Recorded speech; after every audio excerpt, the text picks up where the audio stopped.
الله وبركاته. الحمد لله رب العالمين، العاقبة للمتقين، والصلاة والسلام على أشرف الأنبياء والمرسلين وعلى آله وصحبه أجمعين.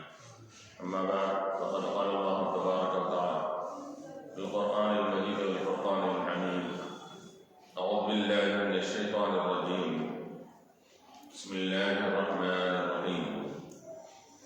إنما مثل الحياة الدنيا كماء أنزلناه من السماء فاختلط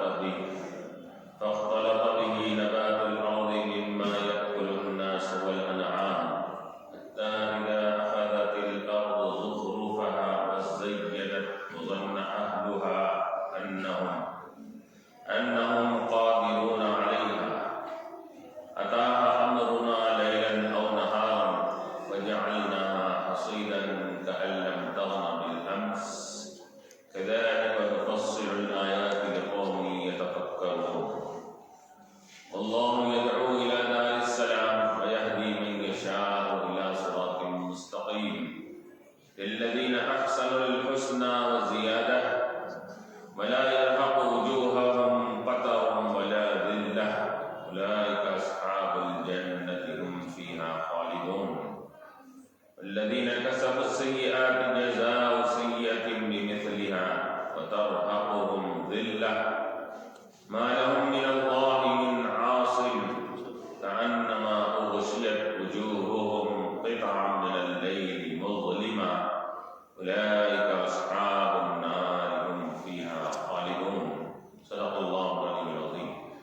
قال تعالى في مقام آخر في شأن حبيبه الكريم: إن الله وملائكته يصلون على النبي يا أيها الذين آمنوا صلوا عليه وسلموا تسليما.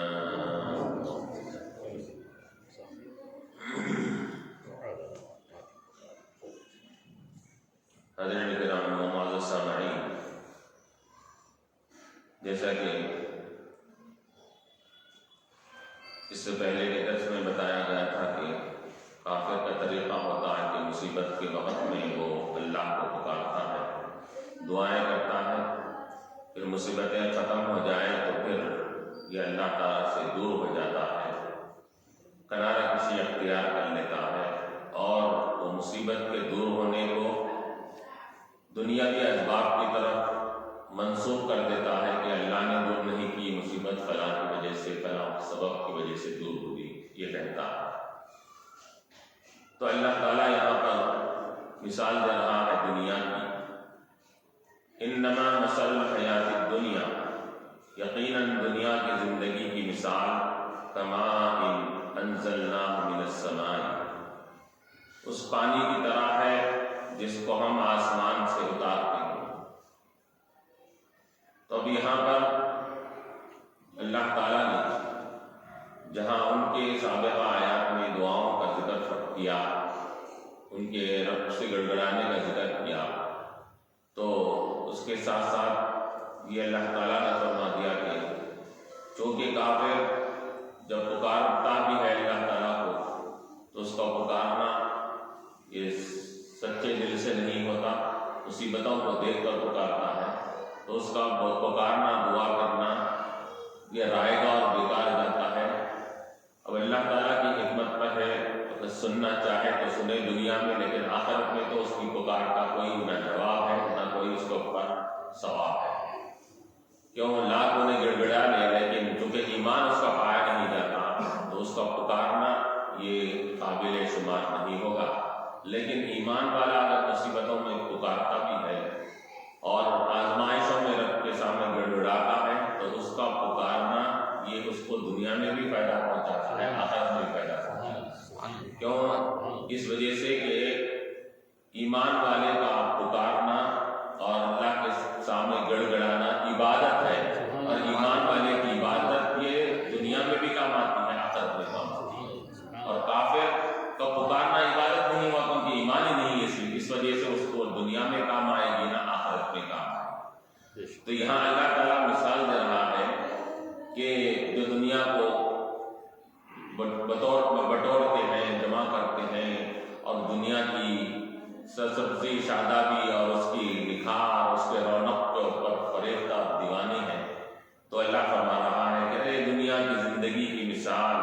کس طرح ہے؟ کماء، پانی کی طرح ہے جس کو ہم نے نازل کیا، آسمان سے پانی نازل کیا۔ اب آسمان سے مراد یہاں پر کہ حقیقی معنی میں آسمانوں سے بادلوں کی طرف آتا ہے، بادلوں سے پھر وہ زمین کی طرف آتا ہے۔ تو آسمان سے ہم بادلوں سے پانی کو ہم نازل کیا، تو فاختلط به نبات الارض، تو اس پانی سے زمین کے پودے اور چھوٹے چھوٹے نباتات، اگنے والی چیزیں اس پانی کے ساتھ ملی۔ فاختلط به نبات الارض، کیا ہوئی کہ فاختلط به، اس پانی کے ساتھ یہ نبات الارض، زمین کے پودے اس کے ساتھ مل گئے اور اس ملنے کے بعد اس کے اندر پودوں کے اندر سبزی اور شادابی آ گئی۔ پانی آنے کی وجہ سے زمین کے اندر کے موئے کے باہر نکل کر زمین کو پورے گھیر لیے۔ تو نبات الارض مما یاکل الناس والانعام، وہ زمین کے وہ پودے ہیں جس کو لوگ بھی کھاتے ہیں، چوپائے بھی کھاتے ہیں۔ لوگ کیا کھاتے ہیں؟ انسان چاول کھاتا ہے نکلنے والے زمین سے، گیہوں کھاتا ہے، اور مختلف سیڈس اور بیج جو نکلتے ہیں اس کو کھاتا ہے۔ تو یہ انسان اس کو کھاتا ہے، اور چاول کے اوپر کا دھان ہے، گیہوں کے اوپر کا بھوسا ہے، وہ جانور کھاتا ہے اس کے اندر۔ تو مما یاکل الناس والانعام، کہ زمین سے اگنے والی چیزیں جو اللہ اگاتا ہے اس سے انسان بھی کھا رہے ہیں، جانور بھی کھا رہے ہیں۔ یاکل الناس والانعام حتی اذا اخذت الارض، تو وہ آسمان سے پانی اتر کر یہ کیا کرتا ہے؟ زمین کو سرسبز و شاداب بناتا ہے۔ حتی اذا اخذت الارض زخرفها، یہاں تک کہ زمین اپنی رونق کو پا لیتی ہے، اپنی نکھار کو پا لیتی ہے۔ زمین کی رونق اس کی سرسبزی اور شادابی سے ہے۔ زمین اگر اس کے اوپر پودے نہ ہو، ہریالی نہ ہو تو پھر اس کو بیکار معلوم ہوتی ہے۔ تو زمین کی آبادی اور اس کی رونق کس سے ہے؟ وہ جب وہ لہلہا کے ہوئے تو باغات کے ذریعے سے، درختوں کے ذریعے سے جب لہلائے تو اس کی آبادی سمجھی جاتی ہے۔ تو اذا اخذت الارض، تو زمین لے لیتی ہے اپنی رونق کو، وزینت، اور مزین ہو جاتی ہے، آراستہ ہو جاتی ہے۔ تو زمین مزین کیسا ہوتی ہے، آراستہ کیسا ہوتی ہے؟ تم مثال دے رہے ہیں، تو مفسرین فرماتے ہیں کہ زمین کے آراستہ اور زینت والی ہونے کی مثال یہاں دلہن سے مثال دے رہے ہیں۔ دلہن جب کیا ہے، بن سبر کر جب رہتی ہے تو اس کے اندر نکھار آتا ہے، اسی طرح زمین کے اندر بھی نکھار کب آتا ہے؟ جب اس کے اوپر پودے، سرسبزی، شادابی، ہری بھری ہریالی، گرینری جب دو طرف پھیل جائے تو اس زمین کی رونق ہے، زمین کی زینت ہے۔ وہ اس کو دلہن کی طرح سجا دیا گیا ہے۔ تو دلہن کی طرح کب سجتی ہے؟ جب اس کے اوپر پیداوار چاروں طرف سے پھیلی ہوئی ہوتی ہے۔ تو زخرفها وزینت، وہ زمین مزین ہو جاتی ہے اور آراستہ ہو جاتی ہے، بن ٹھن کے تیار ہو جاتی ہے۔ تو ظن اہلها، تو زمین والے، کھیت والے، وہ باغ والے یہ گمان کرتے ہیں انہم قادرون علیہا، کہ ہم اب اس پیداوار پر، یہ کھیت کے تمام چیزوں پر، پیداوار پر، یہ نکلنے والی نباتات کے اوپر، یہ پودوں کے اوپر ہم قدرت رکھ رہے ہیں، اور ہم کو اس پر قدرت حاصل ہے، اور ہم جو چاہیں اس کا ہم کیا ہے فائدہ حاصل کر سکتے ہیں۔ اس میں سے کچھ کھائیں گے، کچھ بیچیں گے، بنا کریں گے، وہ فائدہ حاصل کریں گے، یہ انسان سمجھتا ہے۔ تو عطا امرنا لیلا او نہارا، جیسا ہی آسمان سے پانی برس کر زمین لہلہانے لگتی ہے اور زمین والوں کے منہ میں پانی آنے لگتا ہے، اور وہ بڑے ہی تھوڑا سا گھمنڈ اور تکبر کے مقام پر پہنچ جاتے ہیں کہ اب تو اب کوئی بات نہیں ہے ہمارے لیے رکاوٹ کی، اب تو سب چیزیں ہمارے لیے میسر ہو گئی، اب کوئی رکاوٹ کا کوئی بات ہی نہیں رہی۔ جب تھوڑا سا گھمنڈ کرنے لگتے ہیں تو اللہ تبارک و تعالیٰ کی طرف سے اللہ فرماتا ہے عطا امرنا، ہمارا حکم اس زمین پر آ جاتا ہے راتوں رات یا دن کے وقت میں، فجعلناها حصیدا، اور ہم اس باغ کو کٹی ہوئی کھیت کی طرح بنا دیتے ہیں۔ وہ بڑا گھمنڈ کر رہا تھا، تکبر کر رہا تھا، یہ فخر کر رہا تھا کہ اب میرے باپ کو کون نقصان پہنچا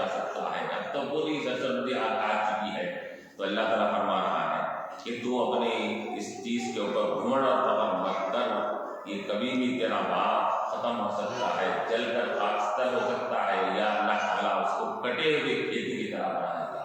فجعلنا حصیدا، تو ہم نے اس کو کیا بنا دیا؟ ایسی کٹی ہوئی کھیتی کی طرح بنا دیا، تعلم تغنا بالامس، جو ایسا معلوم ہوتا ہے کہ اس مقام پر کل تک بھی کوئی چیز نہیں تھی۔ بالکل ایسا ہو جاتا ہے کہ کیا ہے یہ، کیا ہے کئی زمانے سے یہ زمین کے اوپر پیداوار آئی تھی یا نہیں آئی تھی، ایسا اللہ تعالیٰ اس کے ساتھ معاملہ فرما دیتا ہے۔ کذالک نفصل الآیات، اسی طرح ہم آیات کو ہم کھل کھل کر مثالیں دے دے کر وضاحت کے ساتھ سمجھا کر اللہ تعالیٰ فرمانا ہے، تفصیل کے ساتھ آیاتوں کو بیان کرتے ہیں۔ جو قوم یتفکرون، اس کے لیے، اس قوم کے لیے جو غور و فکر کرنے والی ہے، جس کے اندر فکر کا مادہ، عقل کو کام میں لانے کا مادہ اس کے پاس ہے، ہم اس کے لیے مثالیں دے رہے ہیں۔ تو یہ مثال کس کی ہے؟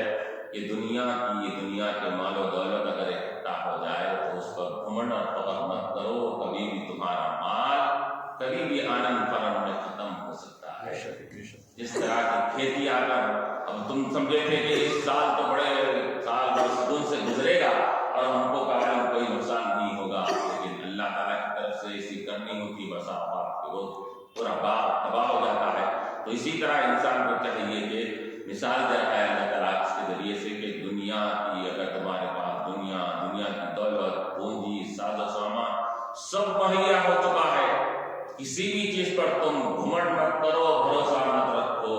آج یہ چیز ہے تمہارے پاس، کئی مثالیں ایسی بھی دیکھی گئی ہیں کہ رات رات دنیا سے کیا ہوا ہے، رات رات ان کے اوپر آسمانی سلطانی بلائیں آئی، آنے کے ساتھ ہی فوراً وہ کل تک کے کروڑوں پتی آج روڈ پر آ گئے۔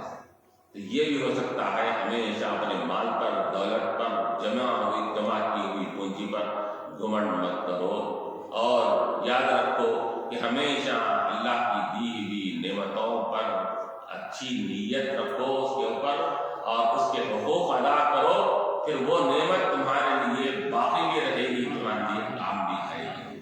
علماء نے مثال دیا کہ تم کو اللہ نے دولت دیا ہے، تم کو اگر کھیتی باڑی میں اگر فراوانی دیا ہے، زیادتی دیا ہے، دولت کی اگر تمہارے پاس کثرت اگر ہے تو یاد رکھو اس دولت سے تم اللہ کی راہ میں خرچ کرتے جاؤ تو یہ دولت بھی اللہ تم کو باقی بھی رکھے گا، اور یہ دولت تمہارے لیے کل قیامت کے دن بھی خیر خیرات کرنے کی وجہ سے دنیا میں بھی کام آئے گی، آخرت میں بھی کام آئے گی۔ علماء نے مثال دیا کہ یاد رکھو جس چشمہ اور کنویں کے پانی کو یہ لوگ اس میں سے پانی لیتے جاتے، استعمال کرتے جاتے ہیں، وہ کنواں پاک و صاف و شفاف رہتا ہے، اس میں کوئی گندگی اور اس کے اندر کوئی سڑن پیدا نہیں ہوتی۔ لیکن جس کنویں کو رکھ دیا جائے، چھوڑ دیا جائے، استعمال نہ کیا جائے، اس کے اندر کیا تعفن اور گندگی پیدا ہو جاتی ہے۔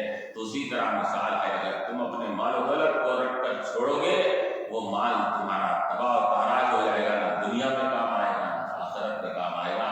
اپنے مال کو، اپنی دولت کو اگر تم دنیا میں بھی تمہارے لیے کارگر بنانا چاہتے ہیں، آخرت میں بھی فائدہ اس سے حاصل کرنا چاہتے ہیں، تو اس دولت کو اس طرح خرچ کرو جس طرح کنویں سے پانی کو خرچ کیا جاتا ہے۔ جو جیسا جیسا خرچ کرتے جاؤ گے، جتنا خرچ کرو گے پانی اتنا جھرے سے نیچے آتا جائے گا، پانی صاف و شفاف رہے گا۔ تم خرچ کرتے جاؤ، اللہ تعالیٰ کے یہاں غائب کے ایسے جھرے ہیں کہ تم کو نظر نہیں آتے، اللہ غائب سے تمہاری مدد کرتا ہے۔ تو اللہ تعالیٰ یہ مثالیں دے کر مختلف طریقے سے انسانوں کو سمجھا رہا ہے کہ دنیا کی زندگی پر دھوکہ مت کھاؤ، دنیا یہ فانی ہے، یہاں کی نعمتیں فانی ہے، یہاں کی تمام چیز ختم ہونے والی ہے۔ انسان کل کے لیے کوشش کرتا ہے، تو علماء مفسرین صوفیہ فرماتے ہیں کہ کافر کی محنت کوشش بھی کل کے لیے ہے، اور ایمان والے اور نیکوکار کی کوشش بھی کل کے لیے ہے، لیکن ایمان والا متقی پرہیزگار کل سے مراد آخرت کی کوشش کرتا ہے، آخرت کی تیاری کرتا ہے۔ کافر کل سے مراد کسی کہہ رہا ہے، کل سے مراد دنیا کی دولت، دنیا کے مال اور فراوانی کو حاصل کرنے کی کوشش کرتا ہے۔ تو علماء فرماتے ہیں مفسرین کہ یاد رکھیں، جو کل دنیا کے لیے کوشش کرتا ہے تو وہ دنیا اس کو ملے نہ ملے اس کا کوئی بھروسہ نہیں ہے، اس کے اندر مل بھی جائے تو وہ اس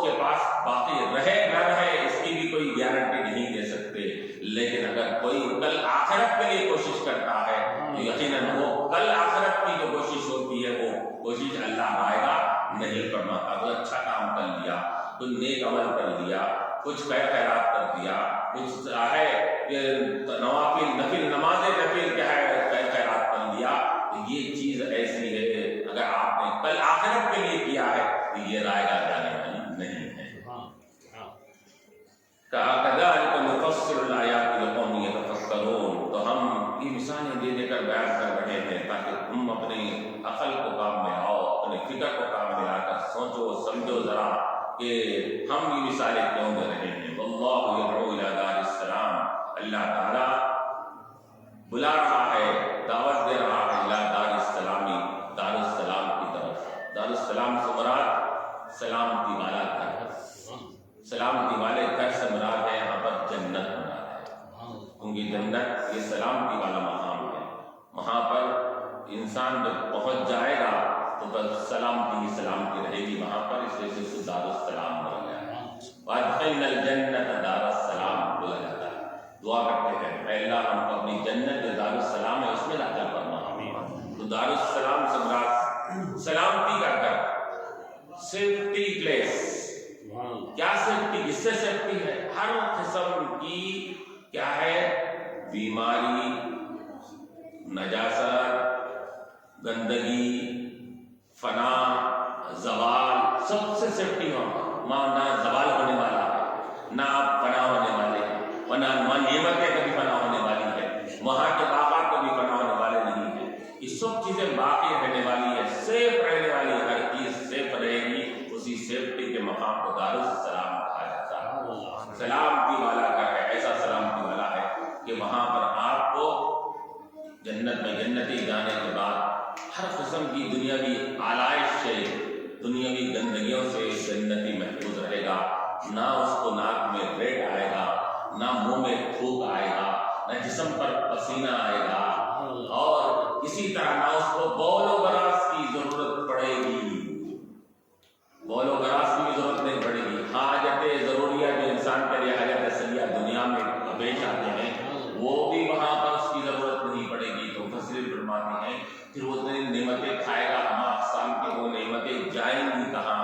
تو روایتوں میں آتا ہے کہ جنتی خوب کھانے کے بعد ایک ڈکار آئے گی، دنیاوی بیسان بو والی نہیں، اس ایسی ڈکار آئے گی جس سے مشک بو بہنے لگے گی، جیسا ہی ڈکار آئے گی پورا کھانا ہضم ہو جائے گا، ختم۔ اس کو نہ تو بول کی ضرورت ہے، نہ گراس کی ضرورت ہے، نہ کسی اور چیز کی حاجت کی ضرورت پڑے گی۔ وہ مقام ایسا مقام ہے کہ وہاں پر کیا ہے، دنیا کی بھی آلائش وہاں پر باقی نہیں رہے گی، سلامتی والا مقام ہے وہاں پر، کیا ہے، نعمتیں سلامتی والی ہے، دنیا کے فروٹس ملتے ہیں، ایک وقتی طور پر موسمی پھل بولتے کہا جاتا ہے، یہ موسم فلاں پھل کا ہے یا فلاں پھل کا ہے، وہاں کوئی موسم کی بات نہیں رہے گی، ہر موسم میں ہر پھل وہاں پر اویلیبل دستیاب رہے گا وہاں پر۔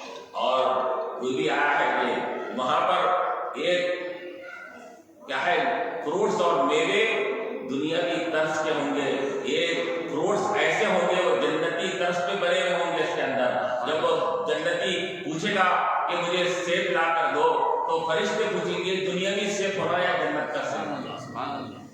اگر تم دنیاوی سیب کھانا چاہتے تو وہ بھی ملتا ہے، یہاں پر ایک الگ قسم کا سیب ملتا ہے، وہ سیب ہونا تو وہ بھی ملے گا۔ تو یہ وہاں کی نعمتیں وہاں ہمیشہ باقی رہنے والی ہے۔ تو یہاں کہا جا رہا ہے اللہ تعالیٰ دار السلام کی طرف بلاتا ہے، یعنی کہ لوگوں کو جنت کی طرف بلا رہا ہے کہ لوگوں تم دنیا میں آئے ہو تو میں تم کو دار امتحان دنیا کو بنایا ہوں تاکہ تم یہاں پر ہمارے امتحان میں کامیاب ہو کر تم دار السلام پر جنت کے مقام پر پہنچ جاؤ۔ اللہ تعالیٰ یہ بندوں کی یہ رہبری چاہتا ہے اور یہ اللہ تعالیٰ بلا رہا ہے اس کو جنت کی طرف اور جنت کے راستے کی طرف بلا رہا ہے۔ حضور پاک علیہ السلام کا بھی وہی معاملہ تھا، واللہ یدعو الی دار السلام ہی ہے، پھر اللہ کے رسول صلی اللہ علیہ وسلم کے لیے بھی کہا گیا انک علی صراط مستقیم، کہ آپ کی سیدھے راستے کی طرف بلاتے ہیں، جنت کے راستے کی طرف بلاتے ہیں۔ تو حضور بھی لوگوں کو رہبری کرتے ہیں اور جنت کے راستے کی طرف بلا رہے ہیں، اور اللہ تعالیٰ بھی جنت کے راستے کی طرف لوگوں کو بلا رہا ہے۔ وَيَهْدِي مَن يَشَاءُ إِلَىٰ صِرَاطٍ مُّسْتَقِيمٍ، اور اللہ تبارک و تعالیٰ ہدایت دیتا ہے جس کو چاہتا ہے صراط مستقیم کی طرف، سیدھے راستے کی طرف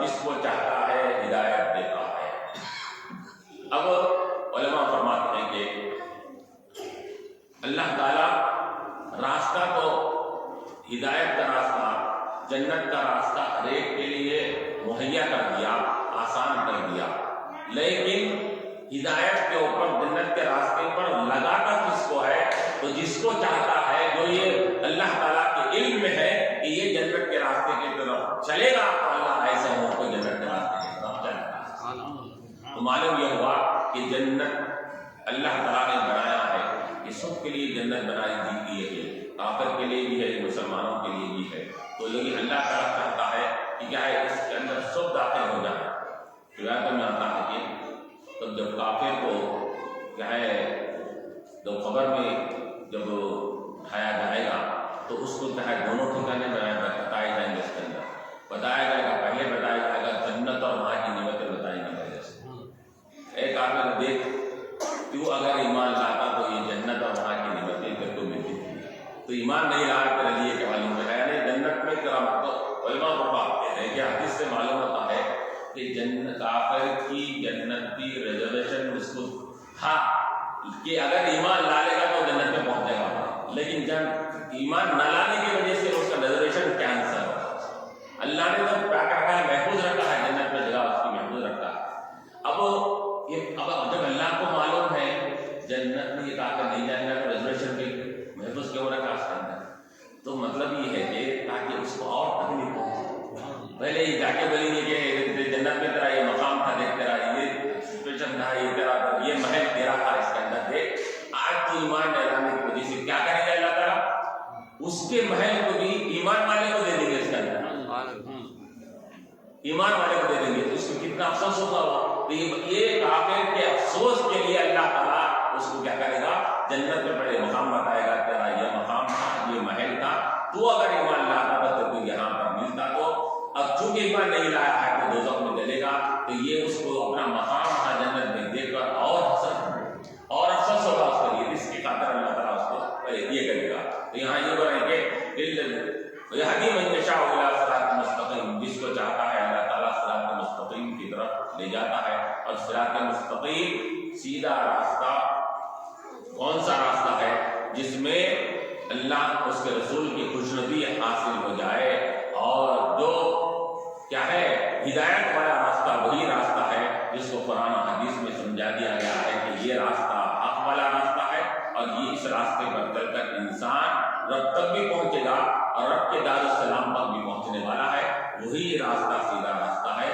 بلکہ علماء نے فرمایا یہاں پر کہ صراط مستقیم میں سب سے پہلے حضور پاک علیہ السلام کے بارے میں بولا گیا ہے کہ ایک بزرگ سے پوچھا گیا کہ صراط مستقیم سے کیا مراد ہے، تو آپ نے فرمایا اللہ اہدنا الصراط المستقیم، ہم دعا کرتے ہیں ہم کو صراط مستقیم کی طرف رہبری فرما، نمائندگی فرما، گائیڈ فرما ہم کو صراط مستقیم کا۔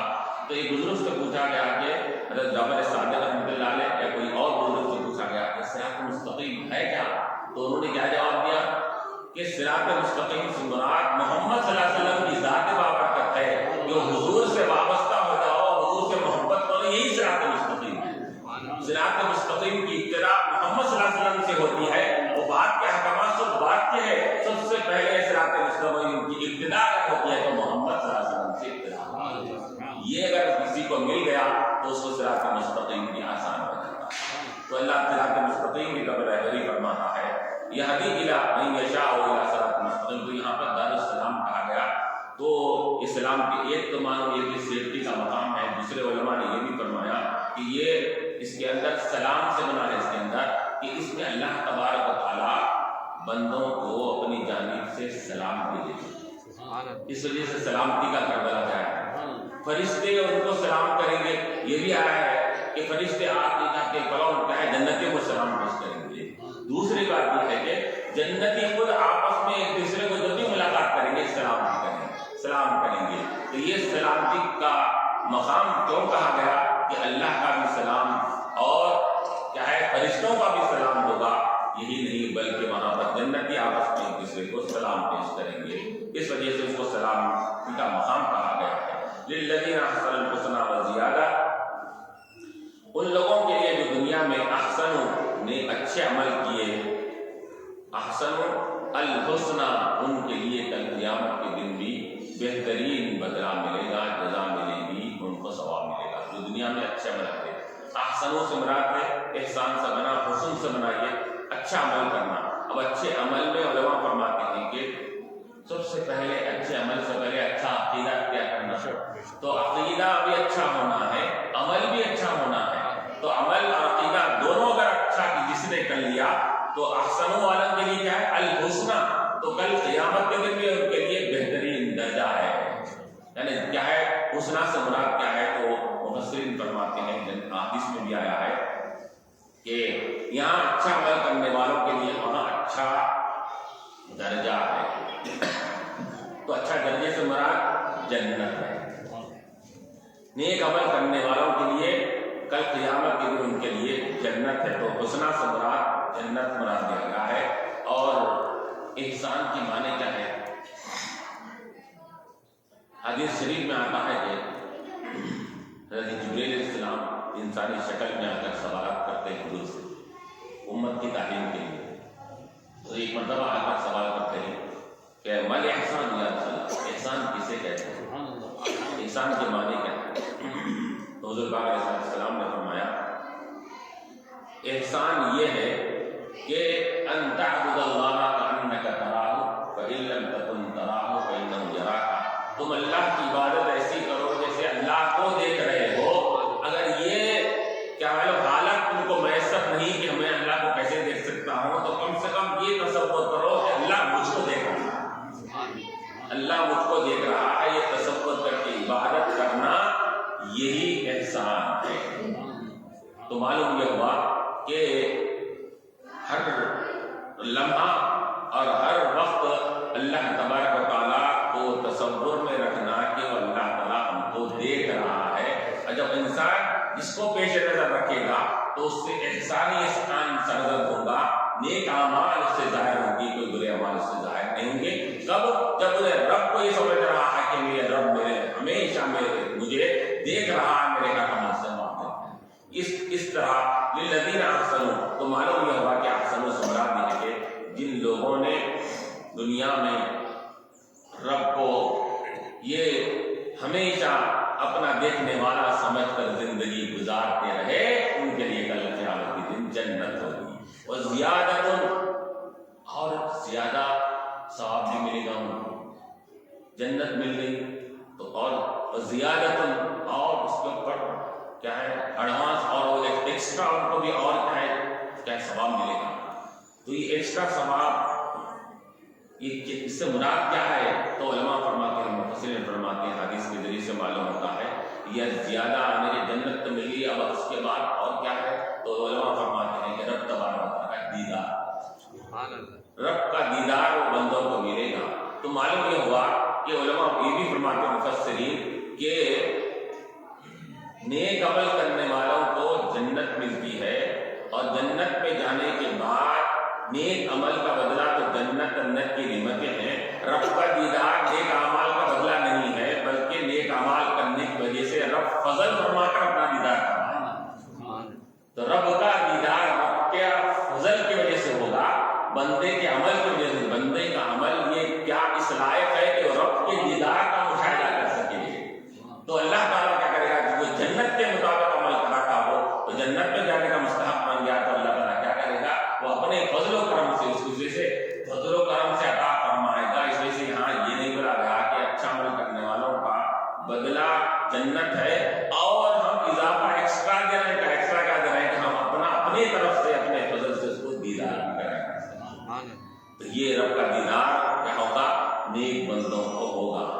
اور رب کا دیدار ہر جنتی کو ہوگا. تو علماء فرماتے ہیں کہ ہر ایک کے اپنے اعمال کے اعتبار سے ہوگا. روایتوں میں آتا ہے کہ کسی کو مختلف تفسیر کی کتابوں میں صحابی وغیرہ میں ذکر کیا گیا ہے کہ کسی کو دیدار سال میں ایک مرتبہ رب کا ہوگا عمل کے اعتبار سے، کسی کو مہینے میں ایک مرتبہ ہوگا، کسی کو ہفتے میں ایک مرتبہ ہوگا، کسی کو روز ہوگا، کسی کو روز 5 مرتبہ ہوگا، اور کسی کو ہر وقت رب کے دیدار میں مشغول رہے گا. یہ بزرگ فرماتے ہیں، بڑے نیک وکار بڑے بزرگ گزرے ہیں کہ اگر میں جنت میں جانے کے بعد ایک لمحے کے لیے بھی اگر میں رب کے دیدار سے میں اگر روک دیا جاؤں تو میں اس وقت جنت میں رہ ہی نہیں سکتا. بعض اللہ کے نیک بندے ایسے رہیں گے کہ دن رات رب کے دیدار میں مستغرق رنگے دیکھتے رہیں گے، اس کے دیدار ایسے. تو علماء فرماتے ہیں کہ جیسا عمل ہوگا وہ عمل کے اعتبار سے اس کو دیدار پائے، کوئی سال میں، کوئی مہینے میں، کوئی ہفتے میں، کوئی ہمیشہ دیدار کرے گا. ولا یرحق وجوہہم قطر ولا ذلہ. اور یہ نیک لوگوں کو جن کو جنت میں داخل کیا جا رہا ہے اور ان کو رب کا دیدار بھی ہو رہا ہے، ان کے چہرے کے اوپر نہ کوئی تاریکی کالا پن آئے گا، نہ ذلت آئے گی، نہ رسوائی ان کے چہروں پر چھائے گی، بلکہ ان کے چہرے وجوہ یومئذ ناظرہ الی ربہا ناظرہ، کہ اس دن چہرے کھلے ہوئے ہوں گے، چمکتے ہوئے ہوں گے، الی ربہا ناظرہ، اپنے رب کے دیدار میں مستغرق ہوں گے. قرآن میں اللہ نے فرمایا الی ربہا ناظرہ، اپنے رب کی طرف رب کے دیدار میں دیکھتے رہیں گے. جنتیوں کا چہروں کے بارے میں آتا ہے کہ ان کے چہرے چمکتے ہوئے رہیں گے، ان کے چہرے کے اوپر نہ کوئی رسوائی کے آثار ہوں گے، نہ ذلت کے، نہ تاریکی اور سیاہی کے کوئی کالا پن کے آثار رہیں گے، ان کے چہرے کھلے ہوئے ہوں گے. جیسے حدیث شریف میں آتا ہے کہ دنیا میں جو کثرت سے وضو کیا کرتا تھا وہ اعضائے وضو کل قیامت کے دن اس کے چمکنے لگیں گے.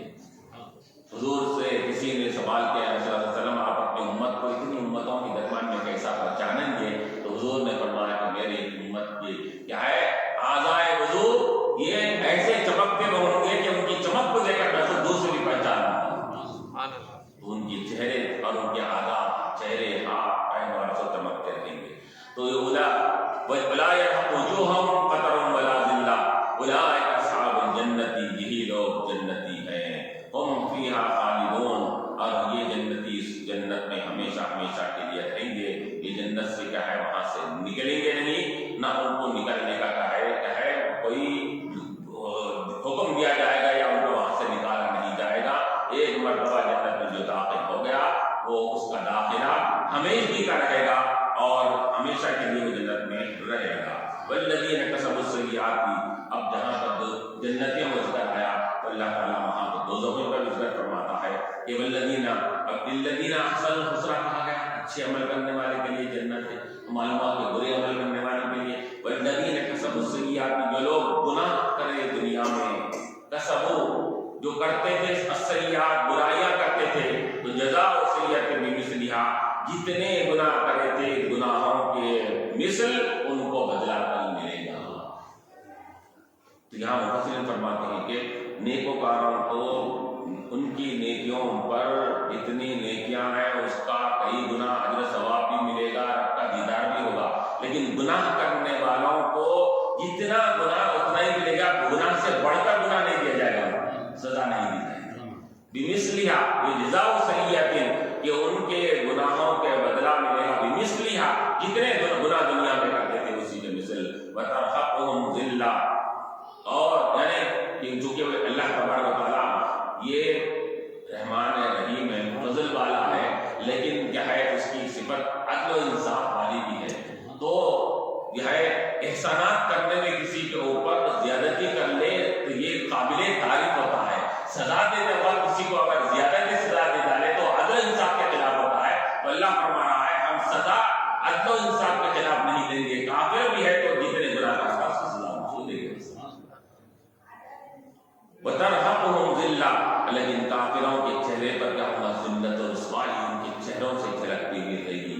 اس جہنم میں جائیں گے، قیامت کے میدان میں آگے جائیں گے، تو ذلت اور رسوائی ان کے چہروں سے جھلکتی ہوئی لوگ پہچان لیں گے یہ کتنے ذلت اور عاجزی اور ان کے اندر کتنی کیا ہے رسوائی ان کے اوپر چھائی ہوئی ہے. ما لهم من اللہ من عاصم، ان کافروں کا، گناہ کرنے والوں کا کوئی بچانے والا نہیں رہے گا. جیسا کہ کفار کو دعویٰ تھا ہمارے بتیں بچا لیں گے، ہمارے معبودان باطل بچا لیں گے. اللہ فرما رہا ہے ما لهم من اللہ، اللہ کی طرف سے کوئی بچانے والا نہیں رہے گا. کأنما اغشیت، ان کے چہروں پر ذلت و رسوائی ایسی چھائی ہوئی ہوگی. اغشیت وجوہہم، گویا کہ ڈال دیا گیا ان کے چہروں پر تاریک رات کے حصوں کو ان کے چہرے پر ڈال دیا گیا. کالی ٹاٹو اندھیری رات ہے، طوفانی ہوائیں چل رہی ہیں، بالکل کالی رات. تو کالی رات کے حصے اور کالی رات کے پردوں کو جن کے چہرے پر ڈال دیا جائے تو وہ کالا